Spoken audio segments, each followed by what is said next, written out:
여러분 안녕하십니까? 매주마다 여러분들을 찾아뵙는 태영회 외교진단 시간입니다. 오늘은 제가 미중 사이에 우리 대한민국이 다리 펴고 누울 충분한 공간이 있을까?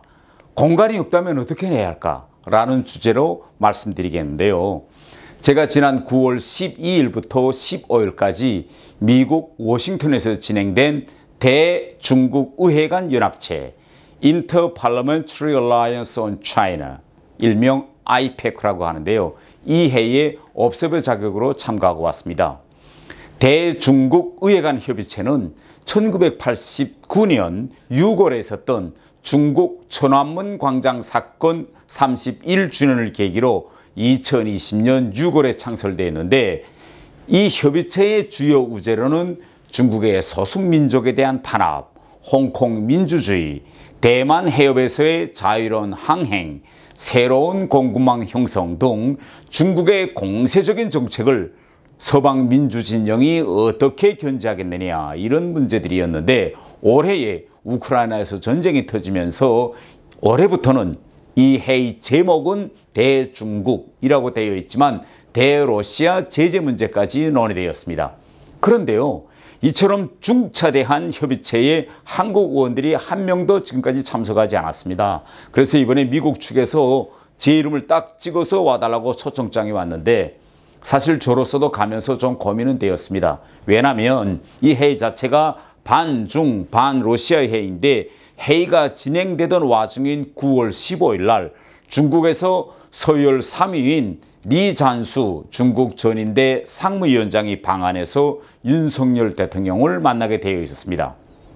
야당 의원이라면 마음 표현이 참석해도 되겠지만 여당 의원이기 때문에 지금 제가 참가하는 것이 윤석열 정부의 외교 노선인 한미동맹을 우선 강화하면서 호혜적인 한중 관계도 유지한다는 이런 대통령의 정책 기조에 자칫하면 맞을 수도 있고 맞지 않을 수도 있는 이런 좀 애매한 문제가 있어서 저도 좀 망설이었는데, 그래서 이번 회의에 저는 정성원이 아니라 옵서버 자격으로 갔다 왔습니다.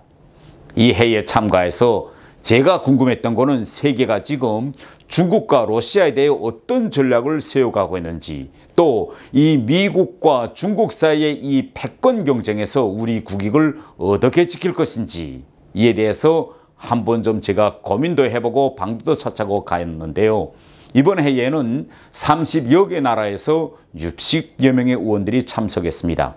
아세아에서는 저 외에도 일본, 대만, 인도, 인도네시아, 몽골 등이 참가했는데, 회의의 전반적인 흐름은요, 미국과 영국 등 영미권 나라 의원들이 주도했습니다. 그런데 제가 가만 보니까 이 영미권 나라 의원들은요, 중국 위협론을 대대적으로 강조하면서 중국을 배제한 새로운 공급망 형성을 위해서 민주진영 나라들이 연합전선을 구축해야 된다. 그러자면 의원들이 각계 속해 있는 나라 입법기관들에서 중국을 견제하기 위한 이런 입법의 속도를 낼 것과, 당면에서는 우크라이나에 대한 이 무기 지원에 적극적으로 참가하자, 이런 문제였습니다.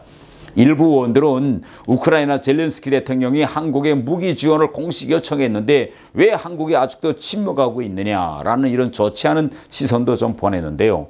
또 일부 의원들은 중국과의 무역을 점차 줄이고 새로운 시장 개척은 물론 대학들에서 첨단 기술 학부들에 들어와 있는 중국 유학생들을 빨리 퇴출시키고 공자 학원들을 폐지하며 AI 등 첨단 기술 분야에서 중국과의 공동 연구 프로젝트들을 빨리 중지시키는 법들을 제정해야 된다라는 목소리를 높였습니다. 또 일부 의원들은 모든 나라들에서 러시아 군수업체들과 무역을 하고 있는 회사들을 빨리 색출해서 그들이 무역을 하지 못하도록 좀 제재를 가해서 러시아가 우크라이나 전쟁에 사용할 수 있는 그런 무기 생산을 하지 못하도록 해야 한다. 이러자면 구체적인 입법 조치들이 필요하다라고도 했습니다. 그래서 제가 이런 말을 들으면서 아이고, 한국 기업들 중에 혹시 러시아의 군수업체들과 거래하는 기업들은 없는지 빨리 돌아가서 살펴봐야 되겠다라는 이런 생각도 들었는데요. 경제적 피해를 감수하면서라도 중국, 러시아와 시급히 갈라서야 한다는 영미권 의원들의 주장에 대해서 일부 아세아와 아프리카 의원들은 질서 있는 공급망을 재편성해야 된다라고 요구하기도 했는데요.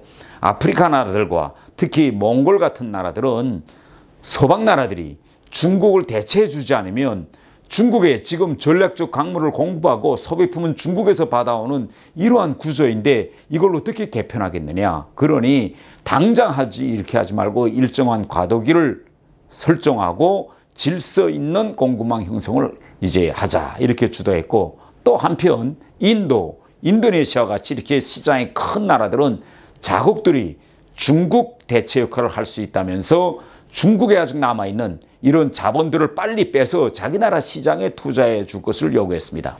저는 이번 회의에서 새로운 공급망 형성이라는 명목으로 같은 가치관을 가지고 있는 민주국가들이 피해를 보게 해서는 안 된다라는 주제로 제가 토론했는데요. 이 인플레이션 감축법과 같은 이런 시장보호법들을 일방적으로 밀어붙여서는 안 된다. 그러자면 냉전 시기에 우리 민주진영 나라들의 다국적 협의체였던 코콘과 같은 이런 정부적 기구를 먼저 만들고 여기서 충분한 협의를 걸쳐서 포괄적인 가이드라인을 만들 것을 제의했습니다.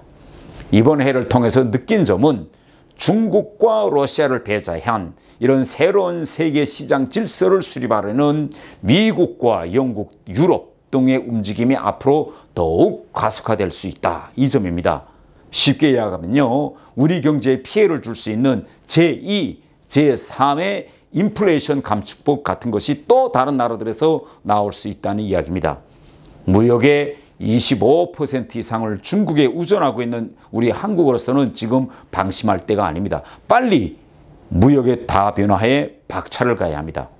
반면하여 반중국, 반러시아 시장 질서를 수립하려는 이런 움직임을 입법적으로 가속화하려는 이런 국제적 논의에 적극적으로 참가해서 우리 국익에 맞는 이런 시장 질서 수립을 우리가 주도해 나가야 합니다. 이번 회의에 참가하면서 저는 문득 2017년 11월 베이징에서 당시 시진핑 주석이 도널드 트럼프 미국 대통령에게 태평양은 중국과 미국을 모두 품에 안을 만큼 크다라고 했던 말이 생각났습니다.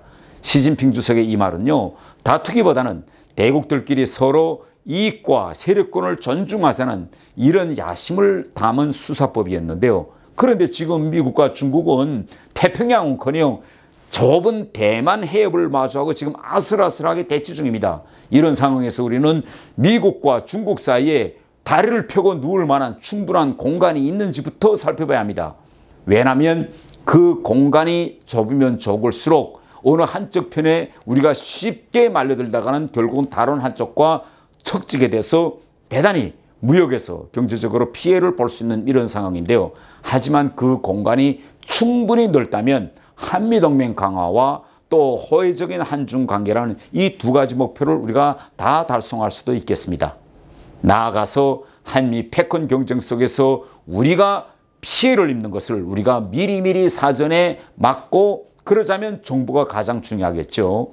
지난 8월 미국 바이든 대통령이 인플레이션 감축법에 서명했는데 그때 중국을 겨냥하고 새로운 공급망을 형성하기 위해서 지금 미 의회가 이렇게 긴박하게 움직이고 이런 법이 나오면 우리 현대 기아차가 가장 큰 피해를 보게 된다는 이러한 중요한 문제도 우리는 사전에 인지하지 못하고 미리 대처하지 못했습니다. 그래서 아이페크와 같은 이런 국제회의들에 저는 주동적으로 참가해서 정보도 얻고 우리 안도 주동적으로 제기해야 된다고 생각합니다.